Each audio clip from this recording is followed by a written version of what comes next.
اللهم اختم لنا شهر رمضان برضوانك، وجد علينا بمنك وامتنانك.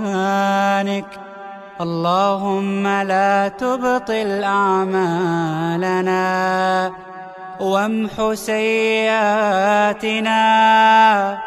يا رب العالمين.